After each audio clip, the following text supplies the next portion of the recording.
Hello viewers, welcome back to my channel USP log.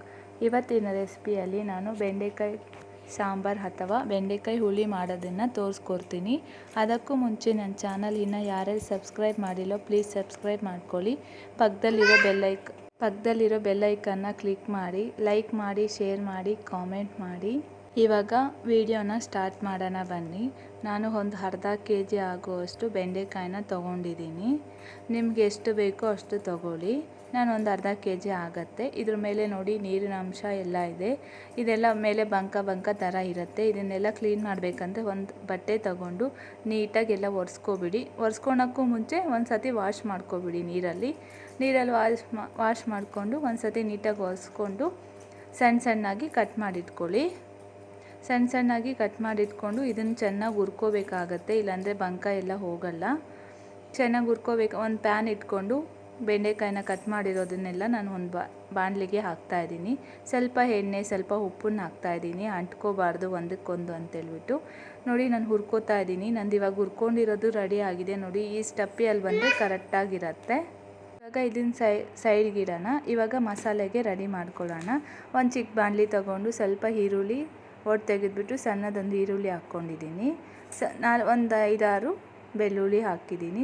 ಸ್ವಲ್ಪ ಕೊತ್ತಂಬರಿ ಸೊಪ್ಪು, ಒಂದು ಟೊಮಾಟೋನ ಕಟ್ ಮಾಡಿ ಹಾಕ್ಕೊಂಡಿದ್ದೀನಿ. ಮತ್ತು ಚಕ್ಕೆ ಲವಂಗನ ಹಾಕ್ಕೊಂಡಿದ್ದೀನಿ. ಅದರ ಜೊತೆಗೆ ಒಂದು 4 ಮೆಣಸು ಹಾಕ್ಕೊಂಡಿದ್ದೀನಿ. ಒಂದು ಕೊಬ್ಬರಿ ತುರಿ ಸಣ್ಣದಿರುತ್ತಲ್ಲ, ಸಣ್ಣ ಪೀಸ್ ಮಾಡಿಕೊಂಡು ಕೊಬ್ಬರಿನ ಹಾಕ್ಕೊಂಡಿದ್ದೀನಿ. ಅದನ್ನೆಲ್ಲ ಎಣ್ಣೆಯಲ್ಲಿ ಗೋಳಿಸ್ಕೋಬೇಕಾಗತ್ತೆ. ಎಣ್ಣೆ ಗೋಳಿಸ್ಕೊಂಡು ಆದಮೇಲೆ ಒಂದು ಮಿಕ್ಸಿ ಜಾರ್ ತೊಗೊಂಡು ಅದರಲ್ಲಿ ಅದನ್ನೆಲ್ಲ ಹಾಕ್ತಾಯಿದ್ದೀನಿ. ಇವಾಗ ಇದಕ್ಕೆ ಮಸಾಲೆ ಹಾಕ್ಕೋಬೇಕಾಗತ್ತೆ ಸಾಂಬಾರಿಗೆ. ನೋಡಿ ಇದನ್ನೆಲ್ಲ ಇದಕ್ಕೆ ಸರ್ವ್ ಮಾಡಿಕೊಂಡು ಸ್ವಲ್ಪ 1 ಸ್ಪೂನಷ್ಟು ಖಾರದ ಪುಡಿ, 2 ಸ್ಪೂನಷ್ಟು ಧನಿಯಾ ಪುಡಿ ಹಾಕ್ಕೋತಾ ಇದ್ದೀನಿ.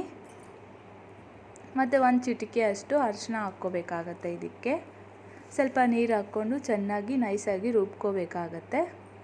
ರುಬ್ಕೊತಾ ಇದ್ದಂಗೆ ಒಗ್ಗರಣೆ ರೆಡಿ ಮಾಡ್ಕೋಬೇಕಾಗತ್ತೆ. ಒಗ್ಗರಣೆಯಲ್ಲಿ ಈ ಮಸಾಲೆ ಎಲ್ಲ ಸೇರಿಸ್ಬೇಕಾಗತ್ತೆ. ಒಂದು 10 ನಿಮಿಷ ಮಸಾಲೆ ಕುದಿಸ್ಬಿಟ್ಟು ಅದ್ರ ಜೊತೆಗೆ ಬೆಂಡೆಕಾಯಿನ ಹಾಕಬೇಕಾಗತ್ತೆ.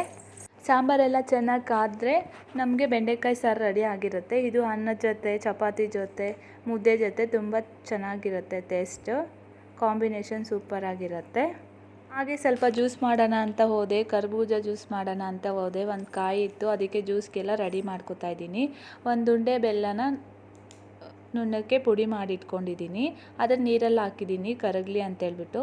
ಒಂದು ಕರ್ಬೂಜ ಕಾಯಿನ ಎತ್ಕೊಂಡು ಸುತ್ತಿರೋ ಹೊಟ್ಟನ್ನೆಲ್ಲ ತೆಗೆದುಬಿಡಬೇಕಾಗತ್ತೆ. ಒಳಗಡೆ ಇರೋದನ್ನು ತೆಗೆದುಬಿಡಬೇಕಾಗತ್ತೆ, ಬೀಜನೆಲ್ಲ. ಎಲ್ಲ ಕ್ಲೀನ್ ಮಾಡಿಕೊಂಡು ಸಣ್ಣ ಪೀಸಾಗಿ ಕಟ್ ಮಾಡ್ಕೋಬೇಕಾಗತ್ತೆ. ಮಾಡಿದಾದಮೇಲೆ ಒಂದು ಮಿಕ್ಸಿ ಜಾರ್ ತೊಗೊಂಡು ಅದರಲ್ಲಿ ಆ ಪೀಸಸ್ ಎಲ್ಲ ಹಾಕಿಬಿಟ್ಟು ನಾನು ಬೇಕಾದರೆ ಸ್ವಲ್ಪ ಸಕ್ಕರೆ ಹಾಕ್ಕೊಂಬಿಟ್ಟು ಅದನ್ನು ಮಿಕ್ಸಿ ಮಾಡ್ಕೋಬೇಕಾಗತ್ತೆ. ನಾನು ಬೆಲ್ಲ ಹಾಕಿರೋದ್ರಿಂದ ಸಕ್ಕರೆ ಇದರಲ್ಲಿ ಯೂಸ್ ಮಾಡ್ತಾಯಿಲ್ಲ. ಫುಲ್ ನೈಸಾಗಿ ಗ್ರೈಂಡ್ ಮಾಡ್ಕೊಬಿಟ್ಟು ನಾನು ಬೆಲ್ಲ ಕರಗ್ಸೋಕೆ ಇಟ್ಟಿದ್ದೀನಿ ಅನ್ನಲ್ಲ, ಅದಕ್ಕೆ ಇದನ್ನು ಸೇರಿಸ್ಬೇಕಾಗತ್ತೆ. ನೋಡಿ ಫುಲ್ ನೈಸ್ ಆಗಿದೆ. ಇದನ್ನು ಬೆಲ್ಲ ಕರಗ್ಸೋಕೆ ಇಟ್ಟಿದ್ದೀನಲ್ಲ, ಅದರಲ್ಲಿ ಇದನ್ನು ಸೇರಿಸ್ತಾ ಇದ್ದೀನಿ. ನಾನು ಇದಕ್ಕೆ ಏಲಕ್ಕಿ ಪುಡಿ ಹಾಕಬೇಕು. 2 ಏಲಕ್ಕಿ ಪುಡಿ ಮಾಡೋಕ್ಕೆ ಕಷ್ಟ ಅಂತೇಳ್ಬಿಟ್ಟು 2 ಏಲಕ್ಕಿ ಮತ್ತು ಸಕ್ಕರೆ ಸ್ವಲ್ಪ ಹಾಕ್ಕೊಂಡು ಪುಡಿ ಮಾಡ್ಕೋತಾ ಇದ್ದೀನಿ. 1 ಸ್ಪೂನಷ್ಟು ಸಕ್ಕರೆ ಹಾಕ್ಕೊಂಡು 2 ಏಲಕ್ಕಿ ಹಾಕ್ಕೊಂಡು ಪುಡಿ ಮಾಡಿಕೊಂಡು ಜ್ಯೂಸಲ್ಲಿ ಸೇರಿಸ್ತಾ ಇದ್ದೀನಿ. ಇವಾಗ ಜ್ಯೂಸ್ ರೆಡಿ ಆಗಿದೆ. ನಿಮ್ಗೆ ಏನಾದರೂ ಇಷ್ಟ ಆದರೆ ಒಂದು ಲೈಕ್, ಕಾಮೆಂಟ್ ಮಾಡಿ, ಸಬ್ಸ್ಕ್ರೈಬ್ ಮಾಡ್ಕೊಳ್ಳಿ. Thank you so much.